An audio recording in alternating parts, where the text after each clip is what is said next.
Bismillahirrahmanirrahim. Assalamualaikum warahmatullahi wabarakatuh. Apa kabar Ananda semua? Semoga tetap sehat dan tetap semangat dalam belajar.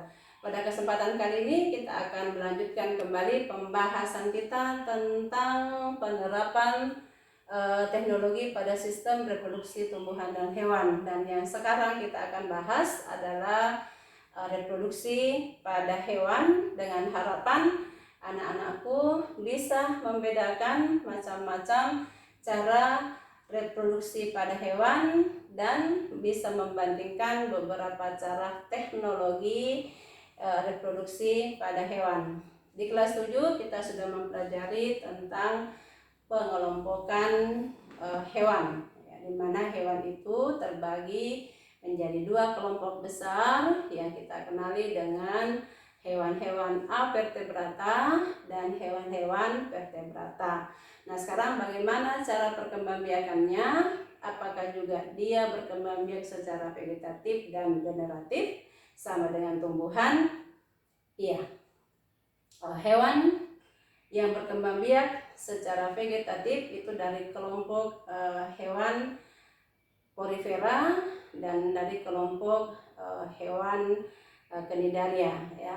Kemudian yang lain, kelompok hewan yang lain ada yang berkembang biak secara generatif meskipun dari kelompok hewan avertebrata. Anak-anakku sekalian, silahkan membaca bukunya. Apa saja contoh-contoh hewan yang berkembang biak secara vegetatif. Sekarang kita ke reproduksi hewan secara generatif dan kita ke hewan-hewan yang masuk kelompok vertebrata. Kelompok vertebrata, kalau masih ingat di kelas 7, ya, ada kelompok ikan, ada kelompok amfibi, ada kelompok reptil, ada kelompok burung, dan ada kelompok mamalia. Sekarang mereka, hewan-hewan tersebut berkembang biak secara generatif, hanya saja cara berkembang biakannya ada secara eksternal dan ada secara internal. Biasanya ikan dan reptil dan amfibi itu reproduksinya terjadi secara generatif dan eksternal, sedangkan dari kelompok reptil, kemudian burung dan mamalia itu dari kelompok berkembang biak secara generatif dan internal. Nah, sekarang bagaimana cara reproduksi mereka?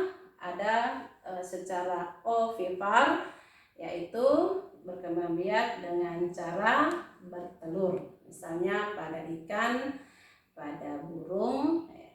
Kemudian secara vivipar, ya, contohnya pada kucing, pada tikus, ya. Kemudian ovovivipar itu berkembang biaknya secara melahirkan anak, tetapi sesungguhnya terjadi perkembangan embrionya di dalam tubuh induk betina dan di dalam telur, sehingga cadangan makanan pada hewan-hewan seperti ini juga tetap diambil dari dalam telur. Nah, sekarang apa contoh-contoh hewan yang berkembang biak secara ovipar, vivipar, dan ovovivipar? Silahkan anak-anakku sekalian membaca bukunya dan tulis di bukunya, kemudian kirim ke ibu. Nah, kemudian kita lihat bagaimana kalau saya ingin hewan-hewan tersebut saya ingin meningkatkan mutunya, saya ingin mendapatkan hasil yang lebih baik. Misalnya ada sapi yang kecil tapi enak dagingnya, terus ada sapi yang besar tapi tidak enak dagingnya. Nah, sama kemarin dengan tumbuhan, kita akan melakukan perkembangbiakan secara silang. Nah, di hewan caranya itu ada dengan cara satu, bisa dengan cara inseminasi buatan, ya, dimana pemasukan sel sperma dilakukan dengan cara disuntikan ke tubuh betina. Ini bisa dilakukan oleh manusia untuk mendapatkan misalnya sapi unggul, ya, kambing yang unggul, atau kuda yang unggul. Kemudian secara kloning ini membutuhkan ilmu yang tinggi ya. Jadi selama ini hanya ada satu yang berhasil yang kita kenali dengan domba Dolly, itu menggunakan sistem klon. Dan ada juga bayi tabung, prinsipnya sama dengan inseminasi buatan. Anak-anakku sekalian, kita lanjutkan di chat grup, dan semoga informasinya ibu kali ini ada manfaatnya. Assalamualaikum warahmatullahi wabarakatuh.